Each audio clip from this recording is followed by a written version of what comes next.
Assalamualaikum warahmatullahi wabarakatuh. Innal hamdalillah nahmaduhu wa nasta'inuhu wa nastaghfiruh wa na'udzu billahi min shururi anfusina wa min sayyiati a'malina may yahdihillahu fala mudilla lahu wa may yudlil fala hadiyalah wa asyhadu an la ilaha illallah wahdahu la syarika lah wa asyhadu anna Muhammadan abduhu wa rasuluh. Allahumma shalli wa sallim ala sayyidina Muhammad wa ala alihi wa sahbihi ajma'in. Amma ba'd. Kita lanjutkan pembahasan dari kitab Riyadhus Shalihin karya Al-Imam An-Nawawi rahimahullahu taala, di mana kita sampai pada sebuah hadis yang diriwayatkan oleh Zir bin Hubaish. Wa an Zir bin Hubaish qala ataitu Safwan bin Asal radhiyallahu anhu as'aluhu 'anil masah 'alal khuffain. Dari Zir bin Hubaish, beliau berkata, aku mendatangi Safwan bin Asal radhiyallahu anhu. Aku bertanya kepada beliau tentang mengusap kedua khuf. Jadi kita lihat bagaimana prakteknya para ulama generasi terdahulu, ya. Mereka mendatangi para penuntut ilmu, mendatangi ulama untuk bertanya masalah ilmu. Jadi sebagaimana perkataan para ulama, al-ilmu yu'ta la ya'ti. Ilmu itu didatangi bukan mendatangi. Dan inilah kebiasaan dari para penuntut ilmu dari zaman ke zaman. Menuntut ilmu itu mereka banyak safar untuk menuntut ilmu. Menuntut ilmu itu identik dengan safar. Setelah sebelumnya selesai mempelajari ilmu syar'i dari ulama di kotanya. Setelah sebelumnya telah selesai mempelajari ilmu syar'i dari orang-orang yang berilmu di kotanya. Kalau di zaman sekarang, maka kondisi sudah banyak berubah. Para penuntut ilmu itu atau orang yang ngaji, ya secara umum, nunggu dulu dia diterima kerja di mana. Habis itu setelah dia tinggal di tempat itu, baru dia mencari di mana tempat kajian terdekat. Ya. Kalau di zaman dahulu, mari kita menuntut ilmu ke ulama fulan di mana? Di negara lain, mari kita safar. Gimana kerjanya di sana? Nanti kita cari di sana. Jadi berbeda antara zaman dulu dengan zaman sekarang. Maka kita lihat Zir bin Hubaish, beliau mendatangi Safwan bin Asal untuk bertanya satu masalah ilmu. Para penuntut ilmu dan juga para ulama, mereka saling safar bertanya kepada ulama di negeri lain.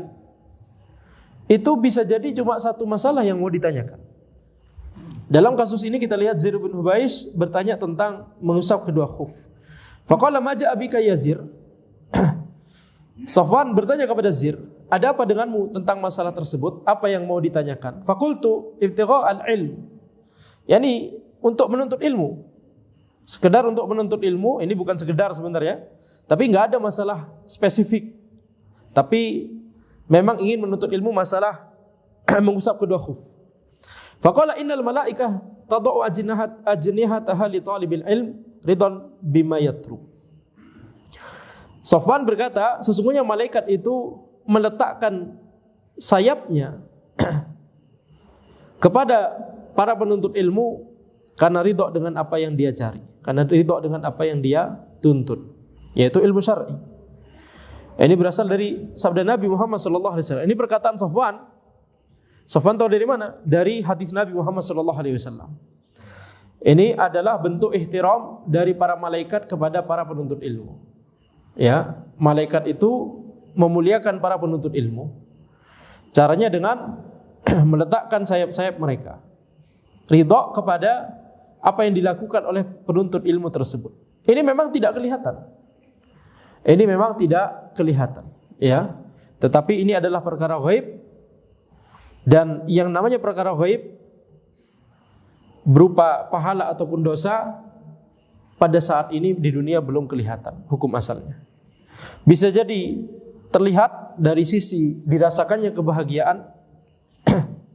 Ala bi dzikrillah tatma'innul qulub, ya, itu di antara yakni bentuk yang bisa dirasakan ketika di dunia, yakni tumakninah. Tumakninah. Itu di antara nikmat yang disegerakan oleh Allah Subhanahu wa taala. Keberkahan yang dia rasakan, baik keberkahan waktu, keberkahan harta, kemudian kebahagiaan, ketenangan hati yang dia rasakan itu nikmat yang disegerakan oleh Allah Subhanahu wa taala. Tetapi hukum asalnya setiap perkara ghaib yang berupa pahala dan dosa itu perkara ghaib, tidak akan terlihat sekarang. Baru akan terlihat nanti di akhirat, ya. Baru akan terlihat nanti di akhirat. Jadi sebagaimana yang Anda jelaskan di kapan? Di sini atau di majelis lain, ya, di masjid lain. Yani Allah Subhanahu wa taala akan mengganti orang-orang yang tidak mau untuk melaksanakan ketaatan kepada Allah Subhanahu wa taala. Wa in tatawallaw istabdil qauman ghairakum tsumma la yakunu amsalakum. Kalau kalian itu berpaling, maka sungguh kami akan ganti kalian dengan orang-orang lain yang tidak akan sama seperti kalian. Yakni lebih baik lagi. Maka antara orang yang, jadi para ulama menyebutkan bahwa dalam bab ini cuma ada dua kategori orang ini. Antara orang yang digantikan dan orang yang menggantikan. Dan bisa jadi itu tidak kelihatan ketika di dunia. Bisa jadi secara hitung-hitungan dunia orang yang digantikan, disisihkan, itu lebih tinggi status sosialnya daripada orang-orang yang menggantikan. Orang-orang yang disisihkan oleh Allah Subhanahu wa taala karena mereka malas untuk menuntut ilmu syar'i, Allah gantikan mereka dengan orang yang semangat untuk menuntut ilmu syar'i. Allah gantikan majelis ilmu tidak diisi oleh mereka tapi diisi oleh orang lain. Bisa jadi yang tidak hadir di majelis ilmu kekayaannya jauh lebih banyak daripada yang hadir di majelis ilmu. Itu maksud ana. Itu maksud para ulama. Kalau pakai hitung-hitungan dunia bisa jadi orang yang disisihkan oleh Allah seolah statusnya, derajatnya lebih tinggi kalau pakai hitung-hitungan dunia. Tetapi mereka sebenarnya telah disisihkan, telah digantikan oleh Allah Subhanahu wa taala sebagaimana dalam firman Allah Subhanahu wa taala, wa in tatawallaw istabdil qauman ghairakum tsumma la yakunu amsalakum. Nah, kapan hal tersebut akan terlihat? Di akhirat. Siapakah orang yang disisihkan, siapakah orang yang menggantikan, itu nanti akan jelas terlihat di akhirat. Makanya di sini kita harus sabar karena orang-orang yang beriman itu ciri khasnya adalah yakni meyakini terhadap perkara yang gaib yang disebutkan di dalam Al-Qur'an dan As-Sunnah. Termasuk perkara malaikat, diridhoi oleh malaikat. Ini kan tidak kelihatan. Ya. Faqultu innahu qad hakka fi sadri al-masu 'ala al-khufain ba'da al-gha'it wal baul. Ternyata kemudian Zir bin Hubaish kemudian setelah yakni bertemu dengan Sofwan baru kemudian mengutarakan ada masalah khusus, ya. Ternyata tidak seluruh dari permasalahan al-masu 'ala al-khufain mau ditanyakan semua, ada satu yang mengganjal. Nah, ini sifat dari penuntut ilmu. Ketika ada sesuatu yang mengganjal maka harus ditanyakan kepada ahli ilmu. Fas'alu ahla dzikri in kuntum la ta'lamun. Bertanyalah kepada ahli ilmu jika engkau tidak mengetahui. Jadi sifat dari penuntut ilmu itu adalah bertanya kepada ahli ilmu tentang perkara yang tidak diketahui. Maka di sini ada permasalahan yang dipikirkan oleh Zir, yaitu apakah kita boleh mengusap kedua khuf setelah buang air besar dan buang air kecil. Innahu qad hakka fi sadri. Sungguhnya telah mengganjal di hatiku. Demikianlah masalah ilmu. Ya, masalah ilmu itu bisa jadi ada sesuatu yang mengganjal. Bisa jadi ada sesuatu yang tidak bisa kita jawab. Itu kita simpan kemudian kita tanyakan kepada orang yang berilmu. Bahkan para ulama mengatakan tidaklah setiap orang, bahkan para ulama sekalipun, pasti tetap ada satu hal yang mengganjal. Ada satu masalah ilmu yang tidak bisa dia jawab. Ya, maka itulah mengapa para ulama di zaman dahulu sering melakukan munazarah. Sering melakukan yakni diskusi. Bukan debat untuk saling mencari pembenaran, tapi debat untuk mencari al-haq. Dan munazarah itu di zaman para imam mazhab, sejak zaman sahabat, sejak zaman tabi'in, kemudian sejak zaman di zaman tabi'in yaitu para imam mazhab, munazarah itu aktif sekali. Munazarah di antara para ulama untuk mencari al-haq. Ya. Diskusi untuk mencari al-haq. Dari situlah kemudian para ulama bisa mempelajari pendalilan para ulama yang lain. Di zaman ini aktivitas ini nol. Ya, nol besar. Yakni munadharah, untuk mencari al-haq itu hampir-hampir tidak ada. Bisa kita katakan itu karena jumlah mujtahid di zaman ini juga semakin sedikit, tidak sebanyak di zaman sahabat tabi'in dan tabi'in. Ya, tetapi tetap kita katakan mujtahid, pintu ijtihad itu tetap terbuka di sepanjang zaman. Para ulama khilaf, Anda lebih cenderung pada pintu ijtihad tetap terbuka di setiap zaman.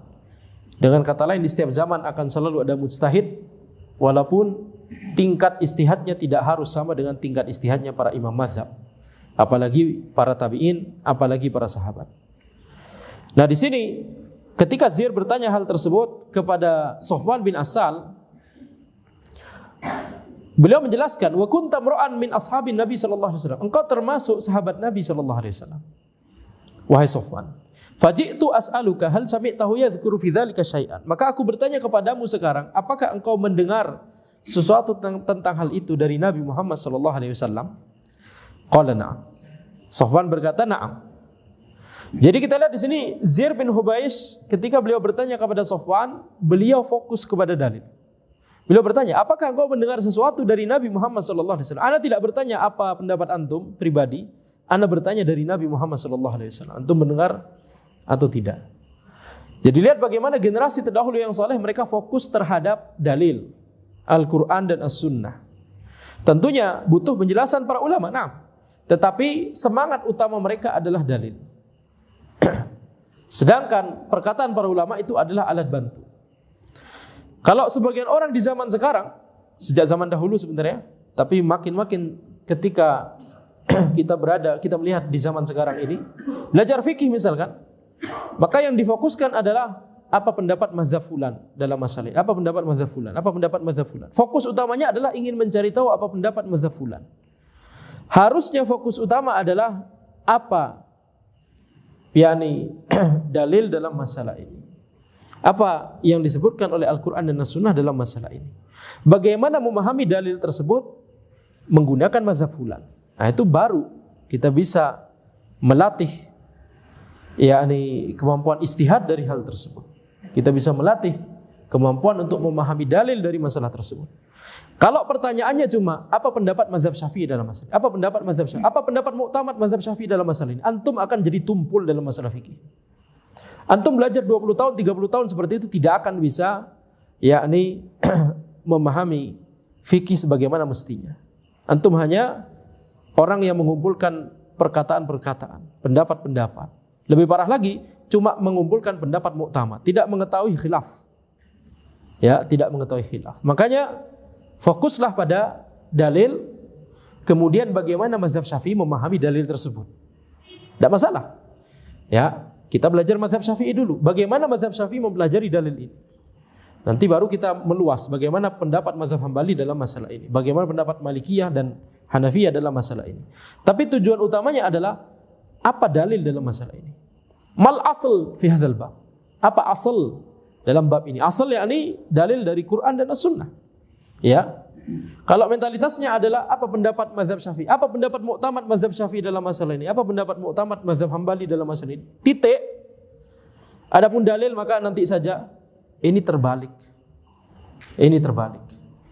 Belajarlah ilmu sebagaimana generasi terdahulu mempelajarinya. Ya. Dan itulah yang dipelajari oleh generasi terdahulu. Kalau kita melihat pada riwayat-riwayat dari mereka. Salah satunya ini. Lihat Zir apa yang ditanyakan oleh beliau. Beliau tidak menanyakan apa pendapatnya, style istihadnya Ibnu Abbas dalam masalah ini. Tidak. Beliau bertanya apa dalil dalam masalah ini. Engkau mendengar hadis dari Nabi SAW dalam masalah ini? Nah, baru kemudian setelah disampaikan hadisnya, baru kemudian taib, apa pemikiran istihad antum dalam tentang hadis tersebut.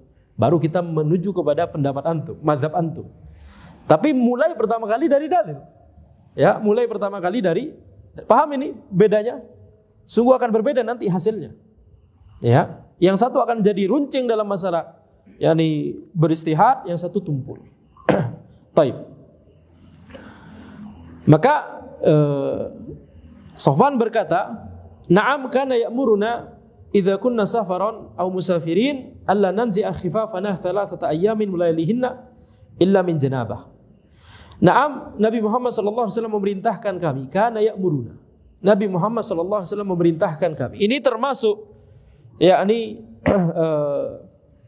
di antara metode yang bisa kita mengetahui bagaimana tuntunan Nabi Muhammad sallallahu alaihi wasallam ketika para sahabat berkata kana ya'muruna, amarona bidzalik, nahana bidzalik, dan seterusnya.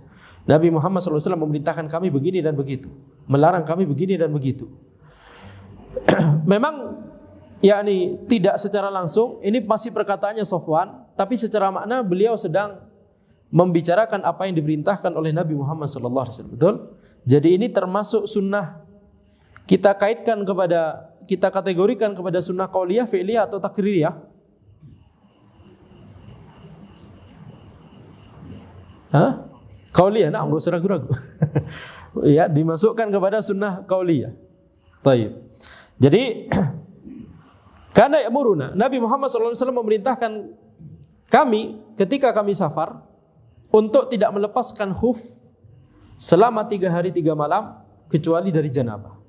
Kalau junub maka baru lepas khuf, mandi wajib, ya, harus membasahi seluruh tubuh. Lakin min ghaitin wa baulin wa naumin. Tapi mengusap khuf itu boleh setelah buang air besar atau buang air kecil atau tidur. Jadi dengan kata lain, misal ketika seseorang itu yakni berwudu, maka dia berwudu dengan air seperti biasa, misalkan dia basuh kakinya, kemudian dia mengenakan khuf, ya, khuf semacam sepatu dari kulit. Para ulama khilaf apakah kaos kaki yang ada di zaman sekarang itu bisa teranggap khuf. Ana cenderung pada boleh, ya. Ana cenderung pada pendapat yang membolehkan. Jadi kalau seseorang misalkan mengenakan khuf atau misalkan kaos kaki di zaman ini, asalkan kaos kakinya tidak bolong, ya, maka gak usah berkata kepada anak kaos kaki pasti bolong, Ustaz. Gimana makainya kalau enggak? Bukan itu maksud anak, ya. Maka ketika dia mengenakan khuf tersebut, nanti ketika dia batal wudunya, dia tidak perlu melepaskan khuf tersebut. Ketika dia mau wudu lagi, dia wudu seperti biasa. Ketika sudah sampai di bagian membasuh kaki, dia tidak perlu membasuh kaki.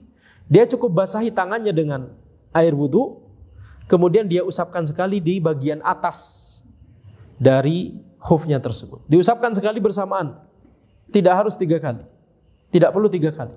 Karena hukum asal dari mengusap itu cuma sekali. Ya, jadi sekali bersamaan. Cukup bagian atasnya saja.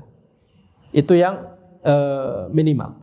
Jadi ini yang kita lakukan. Nah, sekarang Safwan berkata bahwa Nabi Muhammad SAW itu membolehkan kita untuk mengusap khuf kalau hadatsnya itu adalah hadas asghar. Kalau hadatsnya adalah hadas asghar, setelah buang air besar, setelah buang air kecil, atau ketiduran atau tidur, sengaja tidur misalkan. Ketiduran atau sengaja tidur sama saja.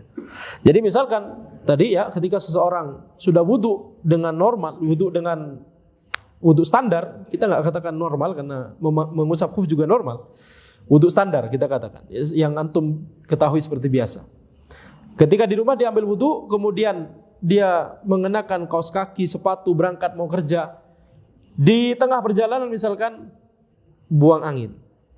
Kemudian dia tidak melepas khufnya sampai waktu zuhur. Ketika masuk waktu zuhur, dia mau sholat zuhur, dia wudu seperti biasa. Ketika sampai ke bagian kaki, dia tidak perlu membuka kaos kakinya, cukup dibasuh dengan cukup diusap, ya, cukup diusap dengan air yang sudah dibasahi dengan air wudu.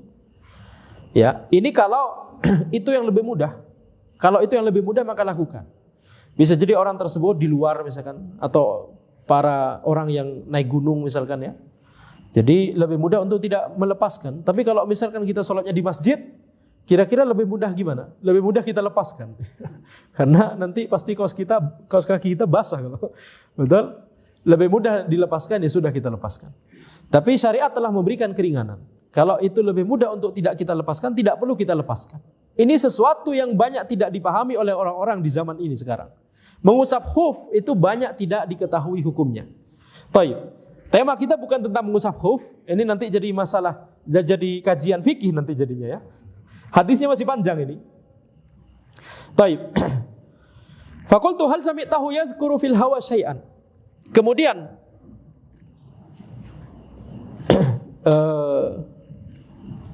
mana tadi? Nah, kemudian Zir berkata, apakah engkau mendengar tentang hadis tentang al-hawa, yakni mahabbah, cinta? Qala na'am. Sofwan berkata na'am. Kunna ma'a Rasulillah sallallahu alaihi wasallam fi safarin, fa baina nahnu indahu idh nadahu a'rabi bi sautin lahu jauhari. Ya Muhammad. Fajabahu Rasulullah sallallahu alaihi wasallam nahwan min sautiha Sofwan berkata, na'am, pada saat itu kami bersama Rasulullah sallallahu alaihi wasallam di suatu safar, kemudian tiba-tiba ada orang Arab Baduy yang memanggil Nabi Muhammad SAW dengan suara yang keras. Memang suaranya keras. Dan memang orang Arab Baduy itu ya relatif lebih tidak mengetahui adab dibandingkan orang-orang Arab yang tinggal di kota. Jadi memanggil Nabi Muhammad SAW dengan suara yang keras, ini tentunya tidak boleh, dilarang oleh Allah Subhanahu Wa Taala.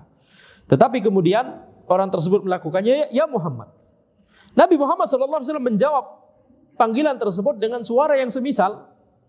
Jadi ini tidak masalah, ya, membalas dengan tindakan yang serupa dalam rangka untuk memberikan pelajaran, misalkan ya, ini tidak masalah.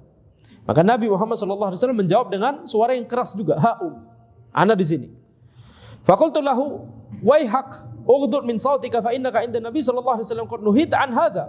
Sofwan berkata, celaka engkau, rendahkanlah suaramu karena sesungguhnya engkau bersama Nabi Muhammad SAW, engkau telah dilarang untuk melakukan hal ini. Jangan keraskan suara, jangan tinggikan suara. Faqala wallahi la aghdud. Demi Allah aku tidak akan rendahkan suaraku. Orang Arab Badui tersebut masih memaksa. Maka qala al-Arabi al-mar'u yuhibbul qauma wa lamma yalhaq bihim. Orang Arab Badui tersebut bertanya, seseorang mencintai orang lain, tetapi orang ini tidak bersama mereka. Yang dimaksud tidak bersama di sini bukan tidak bersama secara tempat, secara lokasi, secara posisi, tapi bersama secara amalan. Orang Arab Badui tersebut bertanya, bagaimana kalau ada orang mencintai orang lain tapi amalannya berbeda atau bahkan jauh berbeda? Ya, seperti kita mencintai Nabi Muhammad SAW, amalan kita jelas berbeda dengan amalan Nabi SAW. Kita mencintai Abu Bakar dan Umar, tapi amalan kita jelas berbeda dengan amalannya Abu Bakar dan Umar. Ini yang dirasakan oleh orang Arab Badui tersebut. Jadi walaupun adabnya kurang bagus, tapi pertanyaannya cerdas sekali. Ya, orang Arab Badui sebenarnya cerdas-cerdas. Kita lihat di sini pertanyaannya. Dan tentunya ini atas taufik dari Allah Subhanahu Wa Taala. Dari pertanyaan tersebut, melalui perkataan orang Arab Badui tersebut, maka Allah Subhanahu Wa Taala hendak mengajarkan kepada kita ilmu syar'i, yaitu jawaban Nabi Muhammad SAW. Pertanyaan ana, orang Arab Badui tersebut sahabat atau bukan? Sahabat. Kenapa demikian? Karena bertemu dengan Nabi Muhammad SAW dalam kondisi beriman dan meninggal di atas. Dari mana antum tahu orang Arab Badui ini meninggal di atas keimanan? Hukum asalnya kita anggap demikian. Taib, hukum asal dari ketika ada hadis kemudian ada seseorang bertemu dengan Nabi Muhammad SAW, kita langsung katakan ini adalah sahabat. Taib, hukum asalnya demikian. Ya, maka apa jawaban Nabi Muhammad SAW? Qala Nabi SAW, al-mar'u ma'aman ahabba yaumal qiyamah. Seseorang itu bersama dengan orang yang dia cintai pada hari kiamat. Jadi walaupun misalkan seseorang tersebut amalannya berbeda, tetapi Allah Subhanahu Wa Taala akan mengelompokkan orang-orang sesuai dengan siapa yang dia cintai. Makanya berbahaya ketika seseorang itu, terutama para pemuda dari generasi kaum muslimin di zaman ini, mengidolakan orang-orang yang kafir, orang-orang yang musyrik, mengidolakan para artis dan seterusnya. Padahal kita akan dikelompokkan di hari kiamat bersama orang-orang yang kita cintai. Kalau disebutkan nama-nama pemain bola hafal semua. Kalau ditanyakan sebutkan nama para sahabat 20 saja. Jangankan 20, 10 saja. Ya, sudah kesusahan.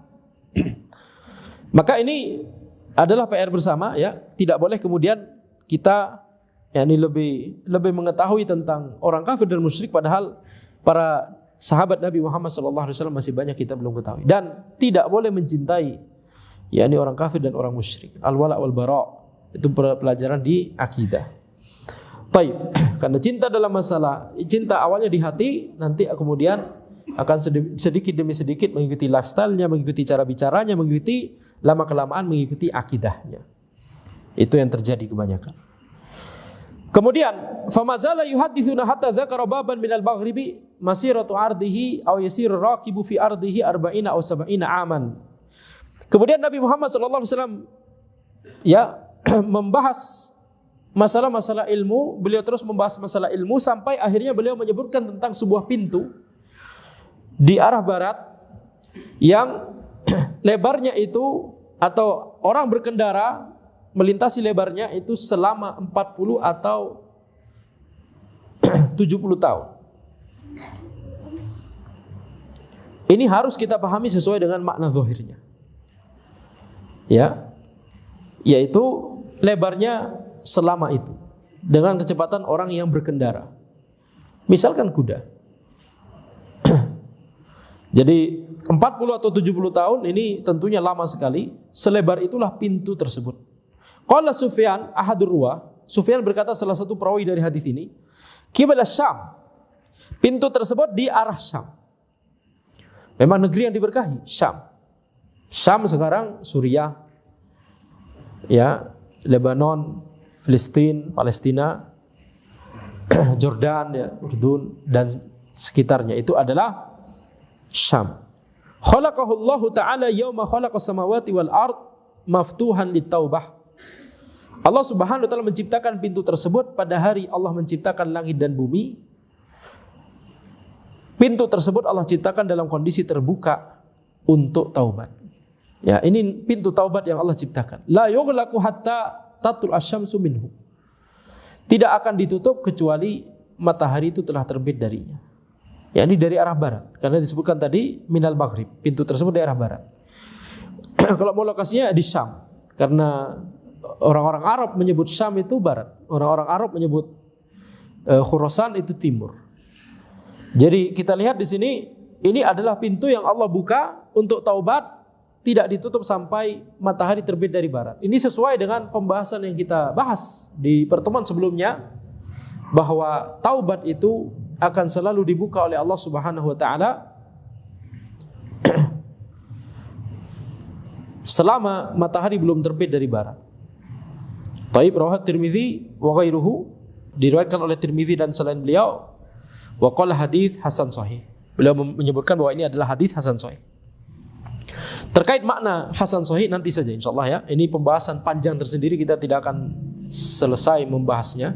Tetapi kita lihat di sini di antara faedah baru yang kita bisa ambil dari hadis ini, selain faedah yang sudah kita bahas di pertemuan sebelumnya, yaitu taubat akan selalu, seseorang selama dia bertaubat memenuhi syarat-syarat taubat, maka taubatnya insyaallah akan diterima oleh Allah Subhanahu wa taala. Kita husnudzon kepada Allah.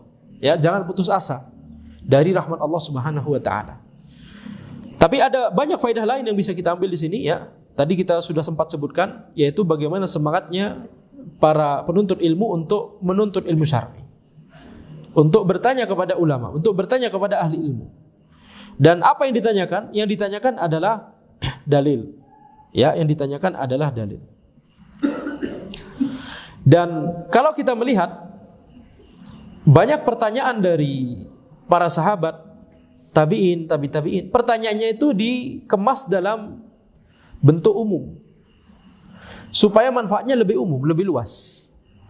Yang Anda perhatikan kalau Anda banyak mendapatkan pertanyaan ya dari ya orang Indonesia ya. Pertanyaannya itu spesifik masalah dia. Dan entah kenapa kesan Ana minta jawaban yang spesifik pada kasus itu saja. Sehingga nanti akan bingung kalau misalkan dia tidak berusaha mencari tahu apa prinsip di balik ini, apa dalil di balik ini dan prinsip utama di balik ini. Kalau kemudian nanti menjumpai masalah serupa tapi kasusnya berbeda, padahal prinsip yang digunakan sama, nanti nanya lagi. Ya. Nanti nanya lagi. Makanya para ulama mengatakan untuk bertanya dengan pertanyaan yang bagus itu juga butuh taufik. Ya. Dan anak ingat Pak Taufik. Namanya beliau Pak Taufik dan pertanyaan beliau bagus-bagus. Rahimahullah. Ajib. Jadi untuk bertanya dengan pertanyaan yang bagus itu juga itu membutuhkan taufik dari Allah Subhanahu wa taala. Selain menjawab juga butuh taufik jelas. Tapi bertanya, penuntut ilmu tentunya belum posisi untuk menjawab. Karena untuk menjawab kan setelah jadi ahli ilmu. Tapi tugasnya penuntut ilmu adalah pelajari, bertanya dengan pertanyaan yang bagus. Di antara bertanya dengan pertanyaan yang bagus adalah cari prinsip umum. Antum bisa kemukakan masalah antum, tapi habis itu antum tanya lagi, apa prinsip utama di balik ini? Mengapa antum menjawab demikian? Ya. Maka nanti bisa jadi jawabannya, iya karena ana melihat antum kondisi ini sebenarnya kondisi darurat. Makanya ana fatwakan demikian. Kalau nanti antum sudah enggak lagi darurat, maka jangan gunakan lagi jawaban yang ini, jawaban yang lain yang antum harus terapkan. Jadi penuntut ilmu harus mengetahui mana hukum asal dan mana hukum yang keluar dari hukum asal. Itu yang harus ditanyakan kepada ahli ilmu kalau bertanya. Apa hukum asal masalah ini dan apakah kasus ana masih sesuai dengan hukum asal tersebut atau kasus ana pengecualian? Ya. Misalkan Ustadz ana yakni bisa banyak pertanyaan ya, kerjasama dengan orang kemudian akadnya begini dan begitu kemudian ana ragu-ragu dan seterusnya. Banyak kan masalah pribadi, masalah yang spesifik sekali kepada kasus dia. Yang ditanyakan pasti demikian. Boleh tidak masalah seperti itu untuk lebih menjelaskan kondisi kita, boleh. Tapi jangan berhenti di situ. Tanya lagi, jawaban antum ini hukum asal atau karena antum melihat kondisi ana tidak sesuai dengan hukum asal, keluar dari hukum asal karena ada pengecualian tertentu. Itu yang harus ditanyakan. Nah, penjawab yang bagus, ahli ilmu yang bagus akan menjawab hukum asal terlebih dahulu. Hukum asalnya dalam masalah ini begini, tapi ana melihat antum dalam kondisi ini ragu-ragu, atau ana melihat dalam kondisi ini antum dalam kondisi darurat, ana melihat dalam kondisi ini antum berada dalam kondisi hajah massah. Al-hajah al-massah tunzal bimanzilati darurah. Kebutuhan yang besar itu dianggap seperti darurat misalnya. Maka oleh karena itu ana menjawabnya tidak dengan hukum asal ini tapi dengan hukum yang lain. Kita masuk ke hukum yang lain karena ada kasus ini. Nah, jawaban yang bagus itu harusnya begitu. Tapi kan kita yang harus sebagai penuntut ilmu kita yang harus semangat, betul tidak? Kalau kita nggak dapat jawabannya seperti itu, kita harus lebih semangat. Antum jangan menyalahkan guru antum. Ingat 2 prinsip. Tapi untuk konteks dosen. Prinsip pertama, dosen selalu benar. Prinsip kedua, antum yang salah. Kenapa ada prinsip kedua? Cukup satu aja prinsip. Kalau dosen salah, lihat prinsip pertama gitu ya. Tapi maka penuntut ilmu yang harus aktif, lebih aktif bertanya.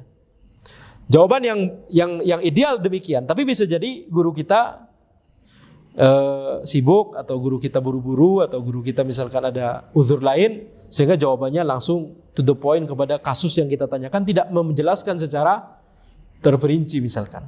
Ya, maka kita juga harus melihat-lihat kondisi dari guru kita. Kalau guru kita sedang buru-buru atau sedang mau melakukan sesuatu maka jangan bertanya pertanyaan yang panjang. Tapi demikian yang bisa Anda sampaikan, insyaallah kita lanjutkan di pertemuan berikutnya. Untuk pertemuan berikutnya mungkin Anda akan mencoba selesaikan beberapa menit sebelum azan sehingga kita bisa ada tanya jawab ya. Insyaallah demikian kita lanjutkan di pertemuan berikutnya. Hadza wallahu alam. Subhanakallahumma bihamdika asyhadu an la ilaha illa anta astaghfiruka wa atubu ilaik. Assalamualaikum warahmatullahi wabarakatuh.